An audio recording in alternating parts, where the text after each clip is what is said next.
Good day to all participants and organizers of interdisciplinary collaborations and communication lines, key towards palliative care holistic approach.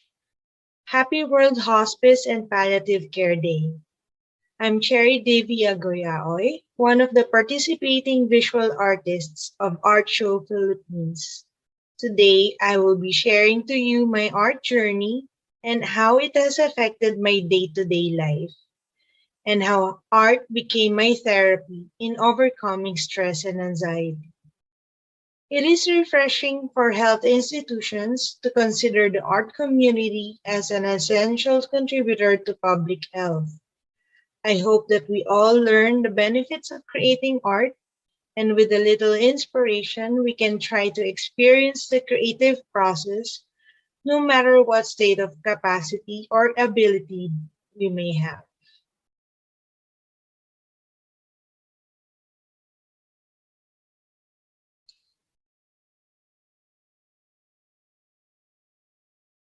So today I'll be sharing to you how I started with art and again how it became my art therapy. One may ask, what has art got to do with health? Is there really a connection? As a child, I started drawing and wanted to take fine arts, but it didn't happen. After graduating in college, I started working, but I always took up a lot of hobbies on the side. Photography, arts and crafts. Art didn't leave my side. But then this happened. The pandemic happened. I couldn't get out. I couldn't see my friends. I couldn't do anything that I was supposed to do outside. And anxiety started seeping in.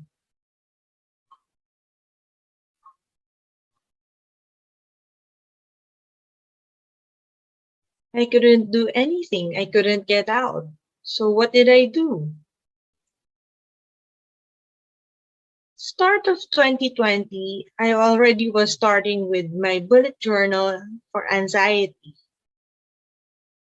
I was monitoring my moods, my anxiety. As you can see here, come March when the pandemic started, I was really anxious and I couldn't snap out of it. I took up Bible verse calligraphy as well, so that maybe it could pacify me for a bit. And it did for a while. And I started looking for other things as well. I took up weekly art challenges. I joined watercolor classes, and I enjoyed every week of it. It's something that I could look forward to. And I even made mental health stickers to help me and other people as well. These are the samples of those.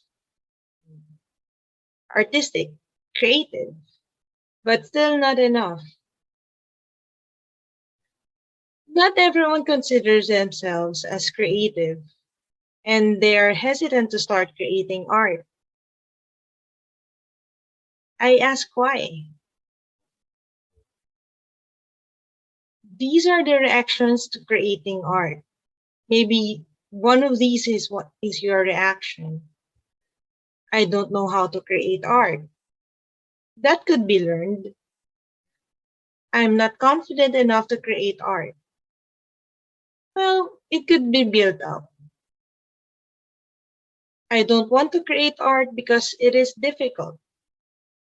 That's the tricky part. I can show you easy art that you and I can do.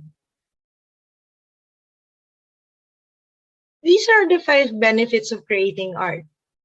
Of course, we'll start with the benefits because why would you start doing art if you don't get anything from it, right? First, it stimulates imagination. As a child, we daydream a lot. We create violet trees, yellow skies. We can do it as adults as well. And what can you do at home? You can imagine the things that you want to do outside, right? Two, you become more observant. You can start noticing those little details, that mole on your mom's cheek, the color of the food that you're eating, and you see these little things beautiful. Third, it helps with stress and depression. It lowers cortisol levels if you do art for 45 minutes. Do you know that? When you pick up a pen and paper or take up crayons in your hands and draw a lot, you see colors, you see shapes. These things can make someone happy, especially if they draw something that they love. Fourth, it enhances problem solving and can help with productivity. When you create art, you tend to focus on things better. You can see how things can be done, what's the easiest way to do this, what's the most pretty way of doing things. And fifth, it boosts self-esteem and self-expression. If you do something creative, beautiful, and display it at home, or show it to your friends, get some likes and get interaction with other people, it boosts your self-esteem. I did this art, and show it to the world, it can do wonders for your soul. These are the 5 ways you can live with art. First, you can try something simple. I'll show you some examples of this later on. Art doesn't need to be difficult. It doesn't have to be scientific. It doesn't need to be calculated at all times. It can be the little things that we do every day. Two, you can draw your feelings. When you're sad, when you're happy, you can write about it. But wouldn't it be better if you can draw about it? I will show you a page of my journal later on, how I did this particular thing without words. Third, you can live with art by trying something new, something you haven't experienced. You're stuck at home, you cannot go out. What else can you do? You can look for stuff to do, you can think of other ways to craft and something useful at home. You can even try watching relaxing art videos. I've done this before. My favorite ones are the paint pouring techniques, but I haven't tried it. But pouring paint, colorful paint on canvas, it relaxes me. You can try searching for other things that can relax you. And fifth, you can do art with your family. This part is the most exciting one because we're all trapped inside the house. We can actually share one artwork and display it at home. We can do different artworks and make a collage out of it. Just do something with the kids, with your parents at home, and then do something fun, colorful, even just for a day. As mentioned, I'll be showing you simple art that you can do at home. This one was one of my favorites. This I did around March and April of 2020. As you can see, it says, fill this page with circles. It was inspired by a journal. I forgot the name, but it says, do something repetitive. And I did. I filled this page with circles. But the trick here is I only fill this page when I'm anxious. And when I don't feel anxious anymore, I would stop. So that was my March and April. I was very anxious at that time, and this colorful page actually helped. And besides, I love circles. You'll see some of my artworks later on. Another simple art that you can do, I'm not sure if you're familiar with the mandala, but this is Zentangle. This is the less structured version of the mandala. Mandalas should be measured always in a circle. But particularly Zentangles, you can create your own patterns. It's basically getting your pen out, writing something on paper, doing any pattern that you can think of, or you can copy any of these. This last one looks like shells. The second to the last one looks like a puzzle. So anything, and in you actually can do this while you're daydreaming or waiting for someone to finish their work or getting yourself to sleep. Another thing is the doodle art. As I mentioned, you can write about your feelings or your day-to-day activity. This page was my 2020. I only do one particular drawing a day. So when I planted some seeds, when I ate bread for the day, when I saw the sun rising, those simple things, I use different colored pens so that it would be a colorful page, and it made me happy every day. It's something that I can look forward to by the end of the day to document what happened to me. And also, you can try calligraphy.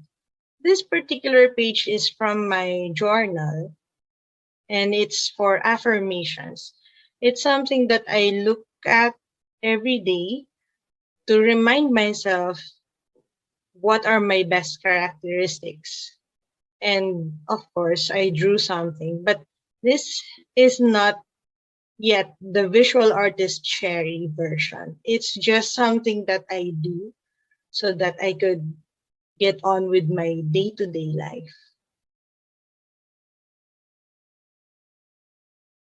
So not everyone considers themselves as creative. I've said this earlier, but anyone can make art, as you can see with those simple things that you can do.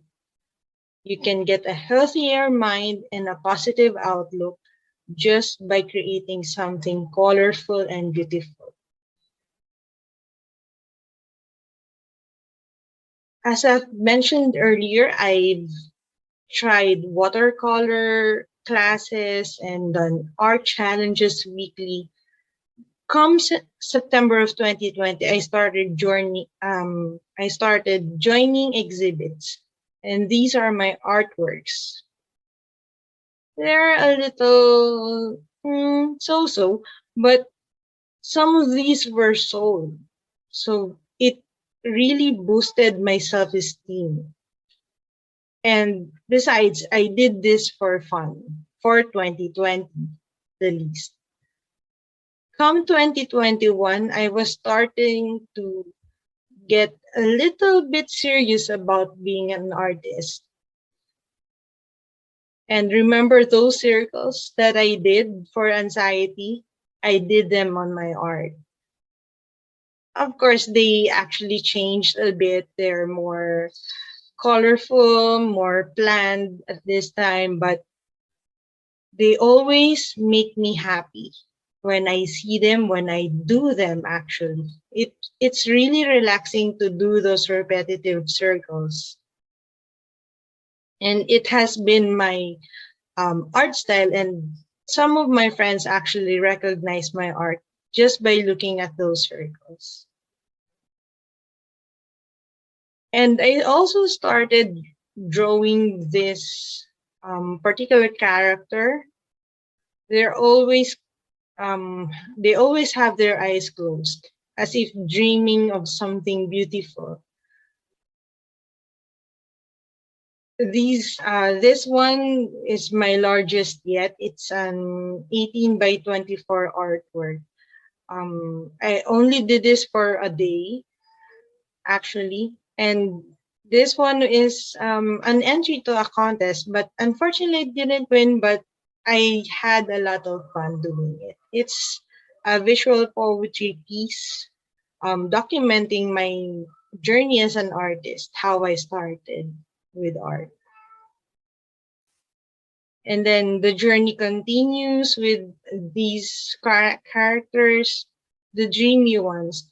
I'm currently a mentee for Art Show Philippines online mentoring program, and we're developing a particular character, our art style as well, and I'm quite enjoying the process.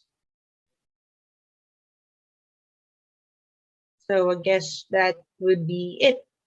Um, I invite to join or to I invite you to like Art Show Philippines. We have currently an exhibit on human in art, all about human. Um, the artist version or the artist interpretation of what a human is. This one with the cat is my entry for that particular exhibit. And yesterday we launched the Incredible 2 at the Pen and Ink Show.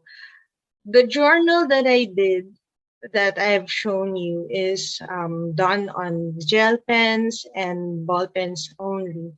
Um, and these art that has been showcased yesterday and still ongoing until today were all done in ink and ball pens, gel pens. Maybe you could get to visit the exhibit and see how you could try recreating these artworks and getting inspired doing them as well. This is my entry for that. As you can see, the circles are still there. It has been a relaxing experience just to use ball pens and not paint for this particular piece. Okay, that's it. Thank you for listening. Please follow Art Show Philippines, and my socials are listed down there below. You could connect with me via FB and Instagram, and I will add you up. So I hope you learned a lot from today's talk,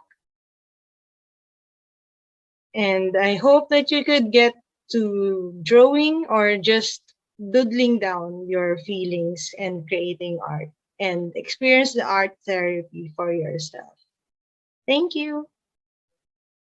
So again, thank you to all the organizers and all the working committees of this lecture series. To all the participants and viewers of this series, we hope that you continue getting inspired and creative to get through life's challenges. We can all do this through art. May we all have a fruitful day ahead. Good afternoon.